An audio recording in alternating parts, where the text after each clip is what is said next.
Ada satu nama yang menarik perhatian di awal musim ini, yaitu Muhammad Hidayat. Saat rekan-rekannya hengkang, pemain 25 tahun itu memilih bertahan di skuad Persebaya Surabaya. Apakah Hidayat tidak mendapat tawaran dari klub lain? Ada beberapa tawaran yang datang. Kalau boleh dibilang, nilai kontrak dari tawaran itu lebih besar dari yang saya terima di Persebaya, ungkap Hidayat kepada Jawa Pos. Tapi, pemain asal Bontang tersebut tidak tergoda. Lantas, apa alasan Hidayat mengabaikan nilai kontrak yang lebih besar itu?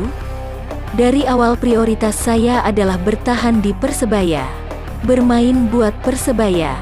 Saya sudah sangat nyaman di sini, Persebaya. Selagi dibutuhkan dan rezekinya cocok, saya pasti bertahan di Persebaya, beber pemain kelahiran tanggal 26 April tahun 1996 tersebut. Apalagi, Alwi Slamet sudah lebih dulu memilih bertahan bersama Persebaya. Hidayat dan Alwi bukan hanya tandem di lapangan tengah. Dua pemain itu juga memiliki relasi yang sangat dekat di luar lapangan. Mereka adalah teman akrab, saling mengerti satu sama lain. Pas Alwi memutuskan bertahan, saya semakin mantap untuk bertahan. Ya sudah, saya bisa main bareng Alwi lagi di musim depan, jelas dia. Hidayat kini jadi salah satu pemain senior. Dia adalah alumni juara Liga 2 tahun 2017 yang masih bertahan.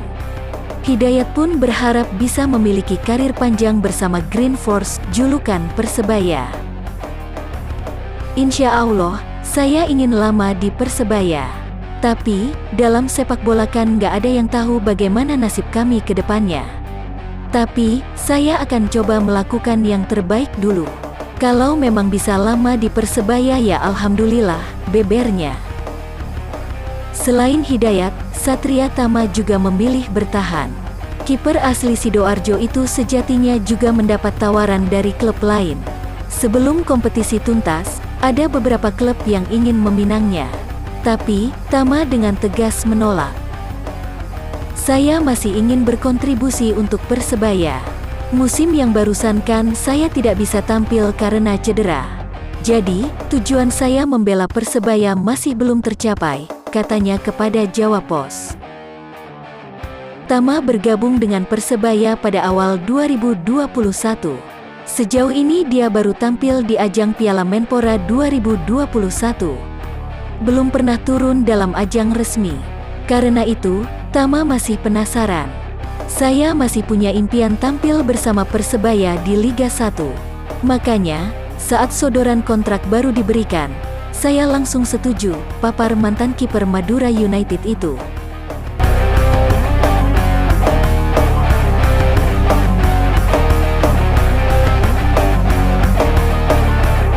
Persebaya Surabaya punya target tinggi. Tim berjuluk Green Force itu harus finish di posisi 3 besar pada musim 2022/2023. Target tersebut sangat berat. Pasalnya, saat ini Persebaya tengah dilanda bedol desa. Sudah ada 12 pemain yang dinyatakan keluar. Ada yang karena gagal saat negosiasi kontrak. Lalu, ada pemain yang memang memilih hengkang. Di antaranya adalah pemain kunci. Sebut saja Arif Satria, Adi Setiawan, hingga Taisei Marukawa. Jumlah pemain yang hengkang itu bisa saja terus bertambah. Sebab, ada beberapa pemain yang sudah pasti keluar, tapi belum dirilis klub. Lalu, bagaimana Persebaya bisa mencapai target musim depan? Sang pelatih Aji Santoso tahu kalau itu akan menjadi pekerjaan berat.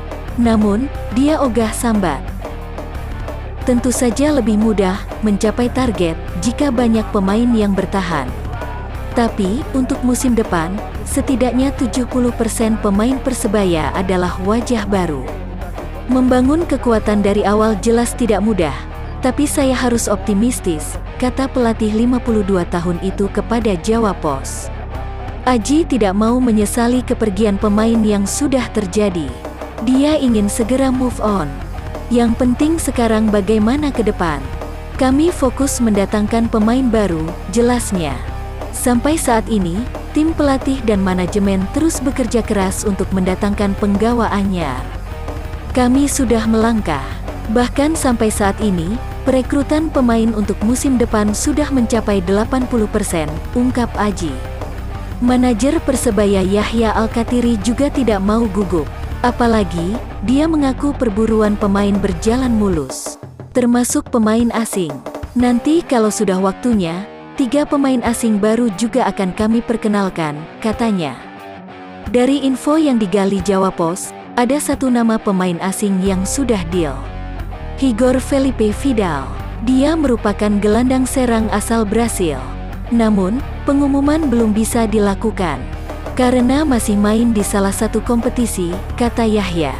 Infonya, Vidal masih terikat kontrak dengan klub Liga 2 Yunani sampai akhir Mei. Bagaimana dengan pemain lokal? Yahya mengaku sudah ada 3 nama yang digaet. Sudah ada kesepakatan dengan pihak Persebaya.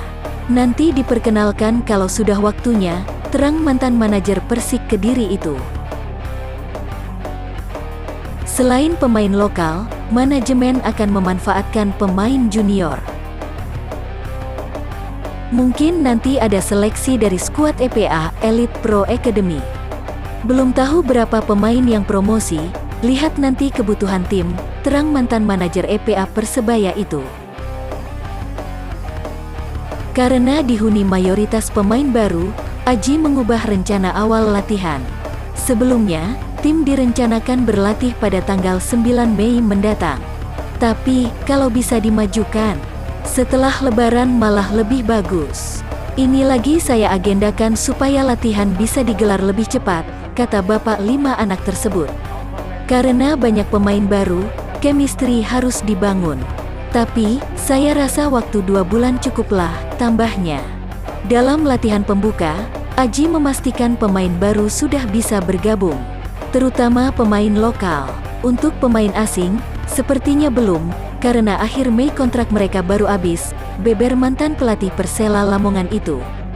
3 pemain asing anyar mungkin baru akan bergabung pada pertengahan Juni, mepet dengan jadwal Liga 1 musim depan yang rencananya dimulai Juli mendatang.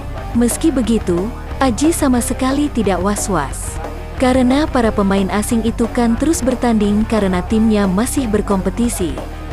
Jadi, pas datang ke Surabaya, saya yakin kondisinya sudah cukup bagus, ujarnya. Karena itu, meski ditinggal banyak pemainnya, Aji tetap yakin bisa mencapai target. Dengan komposisi baru, saya ingin Persebaya lebih impresif, agresif dalam menyerang dan bagus dalam pertahanan. Seperti musim ini, kami ingin jadi tim yang produktif. Saya harus mulai menata lagi awal agar target bisa tercapai, pungkas Aji.